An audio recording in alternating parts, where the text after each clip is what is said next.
चाहे आध्यात्म, दर्शन, चिंतन धारा, विद्या या संस्कृति की परंपरागत विरासत, आध्यात्म दर्शन यानी जीवन का शाश्वत सत्य। मानव जीवन से जुड़े शाश्वत सत्यों को जानिए और समझिए उपासक डॉक्टर सोहन राज तातेड़ से हमारे खास कार्यक्रम आत्मविज्ञान में। आत्मविज्ञान यानी सही दृष्टि, सही सोच। भाई और बहनों, मातृशक्ति को नमन। स्टूडियो में आपका हार्दिक स्वागत है। अभिनंदन है, सत्कार। आत्मविज्ञान साइंस ऑफ द सोल कार्यक्रम के अंतर्गत हम आपको सही दृष्टि, सही सोच, राइट विजन, राइट थिंकिंग के तहत आपकी जो नकारात्मक सोच है, जो आप गलत चिंतन करते हैं, जो आप नेगेटिव थिंकिंग करते हैं, उसको हम पॉजिटिव बनाते हैं।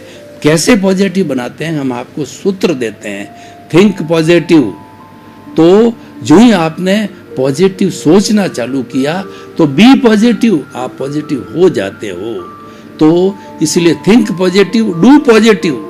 पॉजिटिव जो है हम करने की बात कहते हैं, उससे आप पॉजिटिव हो जाते हो। ये सारा कार्य हम अलग अलग एपिसोड, अलग अलग विचार, अलग अलग चिंतन से करते हैं। तो आज हमारा बहुत ही सुंदर विषय है इच्छा परिमाण। भाई और बहनों, क्या आपने कभी सोचा है कि दुख का कारण क्या है? दुख का कारण इच्छा है, कामना है, लालसा है, तृष्णा है। और वो अगर नहीं होती है तो कोई दुख होता ही नहीं है। तो इसीलिए बहुत ही सुंदर जो कबीरदास जी ने कहा कि चाह गई चिंता मिटी और मनुआ बेपरवाह, जिनको कुछ न चाहिए सो ही शहंशाह। शहंशाह कौन होता है? जिसकी चाह चली गई, जिसको कुछ भी नहीं चाहिए, तो उसकी चिंताएं मिट गई, उसका मन है शांत हो गया और वो शहंशाह बन गया।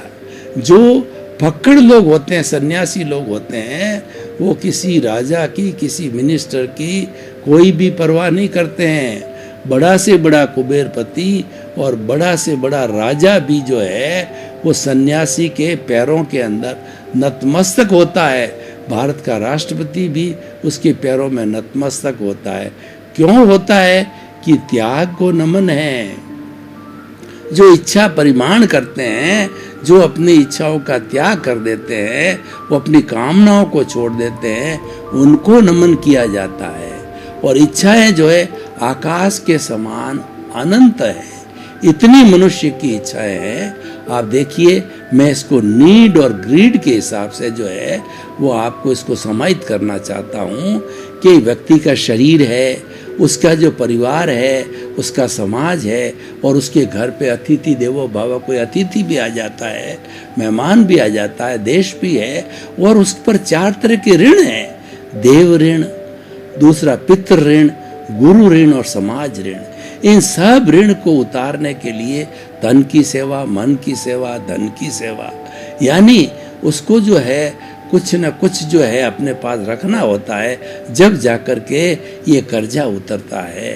तो आदमी को जो नीड और ग्रीड की बात बताता हूँ कि हमारा रोटी, कपड़ा, मकान, शिक्षा, चिकित्सा जो है ये मूलभूत आवश्यकता हमारी नीड है, और ये जायज़ है, ये हमें पूर्ति करनी चाहिए। इसकी पूर्ति किए बिना हमारा जीवन, जो बाह्य जगत है, हमारा जो भौतिक जगत है, वो सुखी नहीं हो सकता।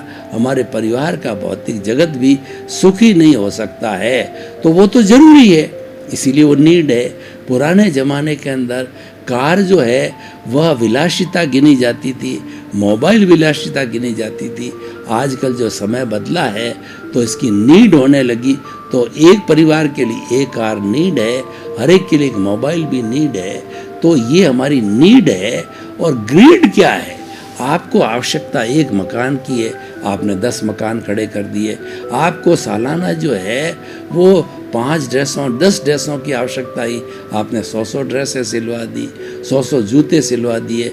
और आपको जो है वो देखिए कि आपको कोई भी चीज़, देखिए एक गाड़ी की आवश्यकता है, आपने 10 गाड़ियाँ लाके खड़ी कर दी। और आपको जो है वह हर इसी तरीके से आपको एक चीज़ की आवश्यकता और वो 10 चीज़ें आपके पास में हैं। तो ये सारा जो है ग्रीड है, ये रोका जाना चाहिए। ये ग्रीड ही दुख का कारण है। और जो हमारी नीड की पूर्ति करना हमारा दायित्व है, हमारा कर्तव्य है, हमारी आवश्यकता है, वो किया जाना चाहिए। और प्रकृति देखिए, प्रकृति क्या कहती है कि मैंने जो है 84 लाख जीवा योनियों के असंख्य अनंत प्राणियों को जन्म दिया है, तो जिसने चौंस दी वो चुग्गा भी देगा। तो मेरा दायित्व है कि मैं आप सभी को अपनी संतान समझ करके आपका भरण पोषण करूं। और प्रकृति कहती मेरे पास प्रचुर मात्रा के अंदर साधन है आपके समस्त के जो है पोषण करने के लिए। लेकिन अगर वो सारी संपत्ति एक व्यक्ति को दे दी जाए तो एक भी व्यक्ति पूरे नेचर की, पूरी प्रकृति की संपत्ति से नहीं दापता है। क्यों? इच्छाएं अनंत है। तो हमें क्या करना है? हमें इच्छाओं का परिमाण करना है, इच्छाओं पर नियंत्रण करना है, इच्छाओं को घटाना है, इच्छाओं पर अंकुश लगाना है। और जितनी जितनी हमारी इच्छाएं कम होगी उतना उतना जो है हमारे जो है सुख का भाव बढ़ता रहेगा और कर्म बंधन भी घटता रहेगा। और हम जो है जब कर्म बंधन घट गया और पूर्व का उसकी निर्जरा हो गई, संपूर्ण निर्जरा हो गई, तो वो समय दूर नहीं होता है कि हम अपना आखिर गंतव्य जो हमारा मुक्ति का है उसको प्राप्त कर सकते हैं। तो भाई और बहनों, इच्छा परिमाण सारी दुनिया का आप कहें कि कोई ऐसा अमोघ मंत्र बताओ जिससे कि सारी दुनिया की सभी समस्याएं समाप्त हो जाए, सभी तरह की समस्याएं, तो वो मैं कहना चाहूँगा इच्छा परिमाण। आज जो विश्व युद्ध क्यों होते हैं? क्योंकि किसी न किसी जो बलवान राष्ट्र है उसके राष्ट्र के जो है वो अध्यक्ष के दिमाग में आती है कि जो है मुझे दुनिया का नंबर 1 राष्ट्र बनना है, सबसे बड़ी पावर बननी है, सबसे बड़ा धनाढ्य बनना है। तो ऐसा जब वो आता है तब वो जो है वो वास्तव के अंदर इच्छाओं को खुला करता है और वह जो है सबको परेशानी में डाल देता है। अब चीन को देखिए, तो चीन को जो कोरोना जो है 15 नवंबर को मछुआरे के अंदर ये मालूम पड़ गया था, जो कि चमगादड़ों से मछुआरे के अंदर आया, जिसका टेस्ट किया तो वुहान के अंदर जो है इस चीज़ की पुष्टि हो गई थी कि ये कोरोना का जो है वो मछुआरे के अंदर जो हुआ है और ये धीरे धीरे महामारी का रूप ले सकती है। तो इस कमज़ोरी को बड़ा बनने को और अपनी कंपटीशन की जो ताकतें थी उनको जो है वो उनको जो नीचा दिखाने के लिए, समाप्त करने के लिए चीन ने जो है WHO से सांठगांठ करके और 15 नवंबर से 30 दिसंबर के बीच के अंदर लाखों लोग अपने जिनको कि इफेक्टेड थे कोरोना से, उन्होंने UK, USA, यूरोप के सभी देशों में भेज दिए।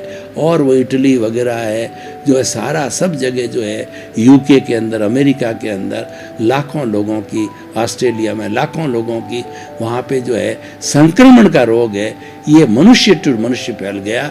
और उन्होंने WHO को अपने कॉन्फिडेंस में लेकर के जो ये घोषणा करा दी थी 15 नवंबर के बाद कि ये तो सिर्फ जो है पशु पक्षियों में ही फैलता है, मनुष्य में नहीं फैलता है।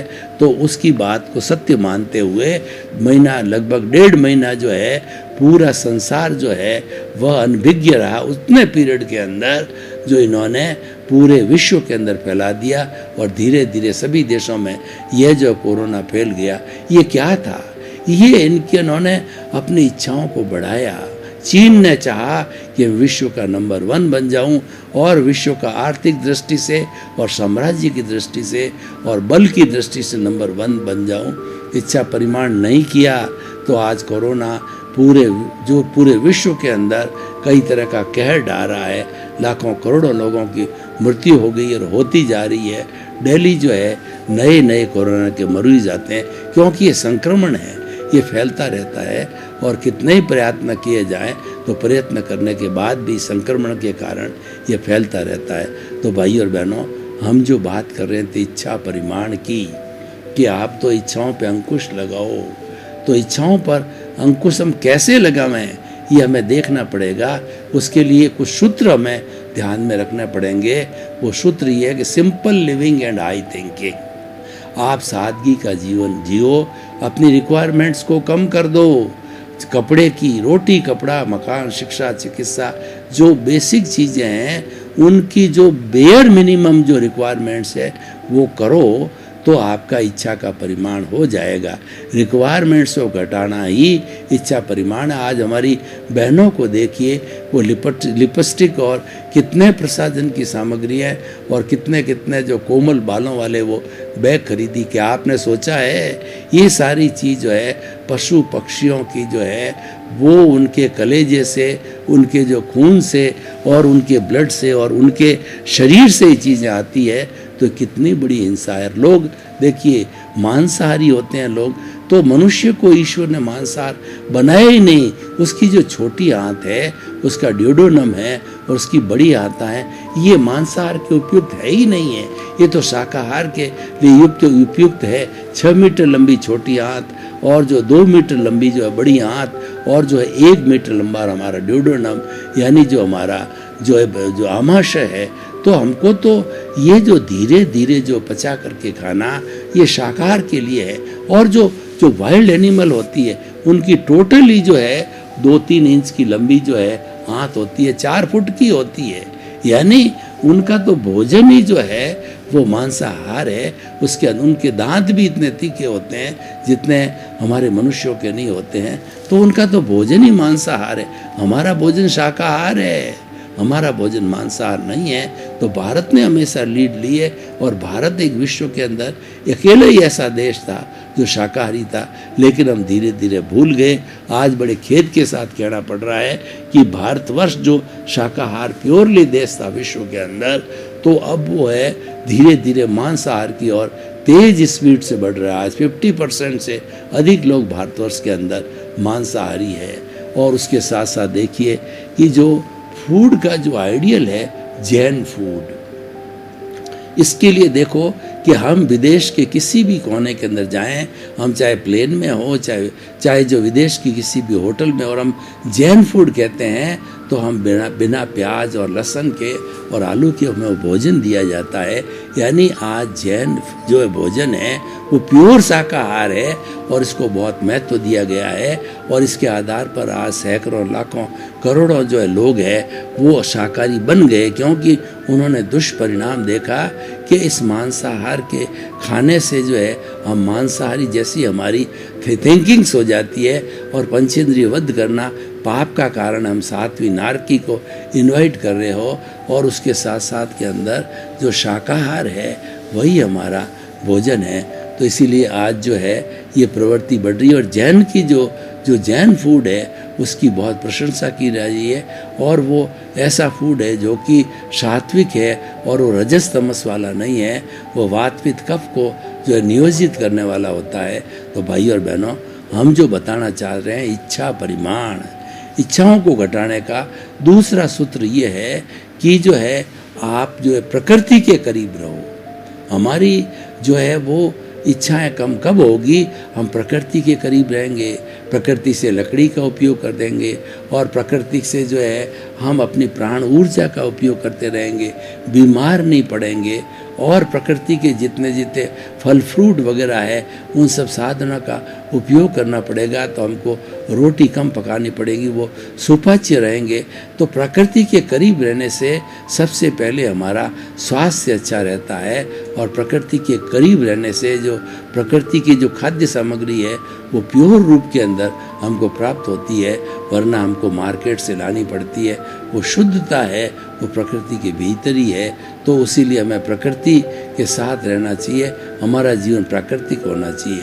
अगर हमारा जीवन प्रकृति के विरुद्ध है, प्राकृतिक नहीं है, हम अप्राकृतिक है, तो हम तो अस्वस्थ होंगे ही, साथ साथ में इसका सोसाइटी पर भी बहुत बुरा प्रभाव पड़ेगा। तो भाई और बहनों, इच्छा परिमाण ये एक ऐसा सूत्र है जो कि हर जगह अप्लाई किया जा सकता है। और इसका इच्छा परिमाण करते ही दुख की अनुभूति जो है वो समाप्त हो जाती है, सुख की अनुभूति होती है, क्योंकि कोई इच्छा बाकी रहती ही नहीं है। तो इसीलिए हमारे जो जैन ग्रंथों को भी देख लिए, श्रावक के 12 व्रत बताए गए हैं, उसमें से जो है इच्छा परिमाण भी एक व्रत है कि आप उतनी चीज़ का संग्रह करो जितनी चीज़ की आवश्यकता हो, और उससे अधिक चीज़ का संग्रह करते हैं वो हमारा लोभ है। और लोभ है वह किसी का सगा नहीं है, वो हमारा गला कटाता है और उस लोभ के माध्यम से हमको लुटेरे लूट लेते हैं या इनकम टैक्स वाले रेड मार के ले जाते हैं। तो कुछ न कुछ तो हो जाता है, लेकिन अगर हम नैतिक रूप से जो है वो अर्जन करें, और नैतिक रूप से अर्जन करके हमारा काम कैसे चलेगा कि हमारा जो अपनी खुद की दिनचर्या है वह इतनी सिंपल है कि उन पदार्थों में जो है उसका काम चल जाता है। तो भाई और बहनों, इच्छा परिमाण के बहुत से फायदे हैं। इच्छा परिमाण करने का जो सबसे बड़ा सामाजिक फायदा ये है कि जितनी हमारी आवश्यकता है, रोटी, कपड़ा, मकान, शिक्षा, चिकित्सा की, उतना हमने रिजर्व रखा, और दूसरा जो हमारे पास में है वो लोगों को बांट दिया, या हमने उसको लिया ही नहीं।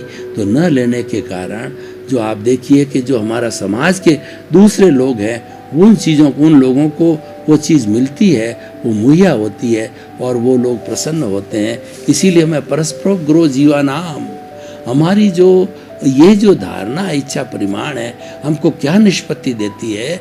वो कहती है कि जो है वो इच्छा परिमाण करने से परस्परोग्रो जीवानाम से हम जुड़ जाते हैं। हम एक दूसरे का सहयोग करने चालू हो जाते हैं, क्योंकि हमको पता है कि हम सब आपस के अंदर रिलेटिव है, पूरा संसार आपस के अंदर रिलेटिव है, और एक दूसरे के सहयोग के बिना हमारा 1 मिनट भी काम नहीं चल सकता। मैं आपको उदाहरण दूं कि अगर किसान जो है हमारा फूड ग्रेन है, गेहूं है या बाजरा है, क्या या तिल है, मूंग है, मोठ है, तो ये अगर न उगाए तो हमारी स्थिति कैसी होगी? हमको ये कहाँ से मिलेंगे? तो इसीलिए क्या है कि हमको जो है ये निरंतरता चली रहे और हर चीज़ की आवश्यकता पूर्ति होती रहे, तो हमें इच्छा परिमाण के ऊपर ज़्यादा से ज़्यादा जोर देना है। तो भाई और बहनों, आइए हम इस बात को, इस सिद्धांत को, इस जो आइडियोलॉजी का अधिक से अधिक जो है वो परिचय करके इसको आगे बढ़ाएं। तो इच्छा परिमाण की मैं कुछ और आपको उदाहरण देना चाहता हूँ कि मान लीजिए कि कोई व्यक्ति है और वह जो है सेवा करना चाहता है, तो वो इच्छा परिमाण करके और अपने पे खर्च होने वाला पैसा है उसको अलग रखेगा, और उस पैसे को लूले, लंगड़े, अपाहिज, मूक, बधिर और जो है वो अपने अनाथ, विधवा और भी जितने भी जो है लोग हैं जो अभावग्रस्त है, उनके अभाव की पूर्ति करने में उनको तन से, मन से, धन से जो है उनको सहयोग करने के लिए वह ऐसा व्यक्ति हर वक्त तत्पर रहेगा। तो भाई और बहनों, हम आपको बताना चाहते हैं कि इच्छा परिमाण एक बहुत ही अच्छा जो है सुंदर विषय है, और इस विषय को व्यक्तिगत रूप से किया जाना चाहिए। समाज के स्तर पर भी इस चीज़ को, इच्छा परिमाण को लागू करना चाहिए, देश के स्तर पर लागू करना चाहिए और विश्व के स्तर पर लागू करना चाहिए। और जब आप जो इसकी जो इच्छा परिमाण की आप बात करने बैठ जाओगे और आपके जहन के अंदर ये चीज़ भी उतर जाएगी कि मुझे आवश्यकता से अतिरिक्त किसी चीज़ का संग्रह नहीं करूँगा, यानी यहाँ पर अपरिग्रह की भावना की बात आती है। अपरिग्रह का मतलब होता है आपकी जितनी आवश्यकता है उतना संग्रह करो, उसके अतिरिक्त संग्रह मत करो, क्योंकि उसके अतिरिक्त संग्रह करते हो इसका मतलब आपके किसी न किसी भाई को उस चीज़ से जिसका संग्रह कर रहे हो उससे आप वंचित रखना चाहते हो। तो भाई और बहनों, ये जो है बात हमें हृदयंगम करनी चाहिए, हमें लोगों तक देनी चाहिए, और हमेशा जो है इस बात की हमें प्रायोरिटी रहनी चाहिए कि हमारा इच्छाएं जो अंकुश में है या नहीं है, और इसका परिमाण है कि नहीं है, ये कहीं बढ़ नहीं रही है, तो हमारी इच्छाओं को बढ़ाना नहीं है। और इच्छाओं को बढ़ाना है, ये दुख का कारण तो है ही है, ये कर्म बंधन का कारण भी है, क्योंकि इच्छाओं के बढ़ने से राग द्वेष पैदा होता है। तो राग द्वेष जहाँ पर पैदा हो गया वही कर्म बंधन करने वाला होता है। कर्मों को ताड़ने वाला कौन है? कर्मों को ताड़ने वाला जो है वो जो है ये तृष्णा ही है, ये इच्छाएं ही हैं जो कि कर्म को ताड़ना है। अच्छा, अतः भाई और बहनों, हम जो है वो आज के इस इच्छा परिमाण के एपिसोड को कुछ उदाहरणों के द्वारा प्रेरित करना चाहते हैं आपको कि मान लीजिए किसी व्यक्ति के जो है 10,000 रुपये की सैलरी मिल रही है, तो इच्छा परिमाण करता है और वो पैसे जो है कुछ 1,000 रुपया सेविंग जो करनी होती है बच्चों की, उसको रोक के 9,000 रुपया अपनी श्रीमती को दे देती है। तो श्रीमती उस 9,000 में ही काम चला देती है, और कई बार 1,00,000 में भी काम नहीं चलता महीने का, जो कि 9,000 रुपये जो लेकर के पत्नी चला लेती है। क्योंकि ये तो विवेक का काम है, ये धन का जो है सदुपयोग किया जाना चाहिए।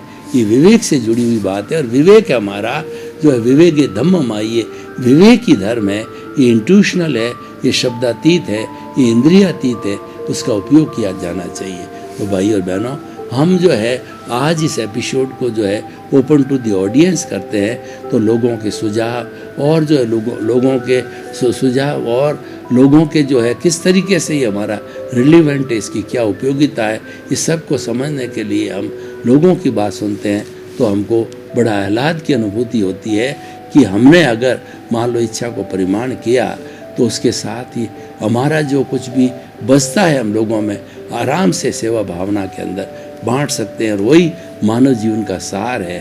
तो भाई और बहनों, इच्छा परिमाण जो है करने के और भी बहुत से तरीके हो जाते हैं कि एक हमारी इच्छा परिमाण ये कहती है कि जो है मान लीजिए कि हमारे घर के अंदर 10 मेंबर हैं और कोई चीज़ 10 मेंबर के अंदर वो पूरी 100 ग्राम के हिसाब से सबकी नहीं आ रही है, तो हमने जो है सेक्रीफाइस किया कि अपना जो 5 ग्राम का हिस्सा है वो छोड़ दिया, तो हिस्सा किसी जो है वो बेचारा जो अभावग्रस्त लोग हैं उसको मिलेगा।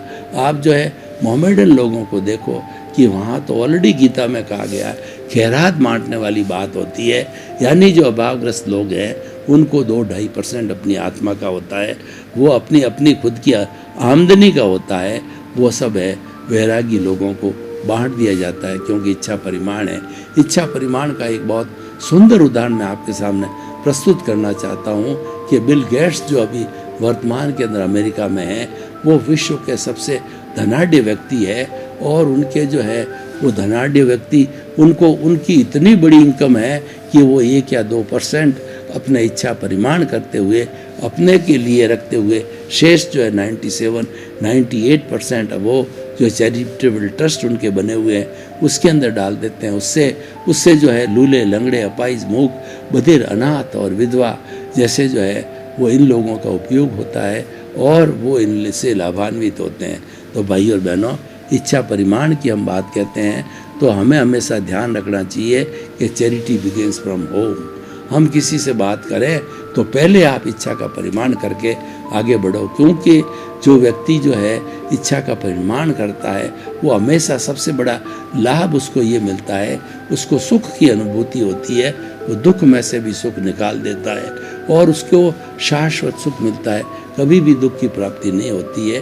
भाई और बहनों, आपका बहुत बहुत धन्यवाद। आप हमारा आत्मविज्ञान कार्यक्रम बराबर देख रहे हो, देखते रहिए। आप आत्मविज्ञान कार्यक्रम की आत्मा हो और आत्मविज्ञान कार्यक्रम को आप बराबर आगे बढ़ा रहे हो, और आपकी कोई भी जिज्ञासा हो तो हमारा पर्दे के पीछे लिखा हुआ ईमेल, हमारी वेबसाइट और हमारा जो मोबाइल ऐप है उस पर अपनी जिज्ञासा को डाल सकते हैं, और आपकी जिज्ञासा हमको मिलेगी तो हम समाधान देंगे, और हमारा जो नया एपिसोड भी आपकी जिज्ञासा के अनुरूप ही हम लेने की कोशिश करेंगे। आपके प्रति बहुत बहुत धन्यवाद। क्या है आध्यात्म? दर्शन, चिंतन धारा, विद्या या संस्कृति की परंपरागत विरासत। आध्यात्म दर्शन यानी जीवन का शाश्वत सत्य। मानव जीवन से जुड़े शाश्वत सत्यों को जानिए और समझिए उपासक डॉक्टर सोहन राज तातेड़ से हमारे खास कार्यक्रम आत्मविज्ञान में। आत्मविज्ञान यानी सही दृष्टि, सही सोच।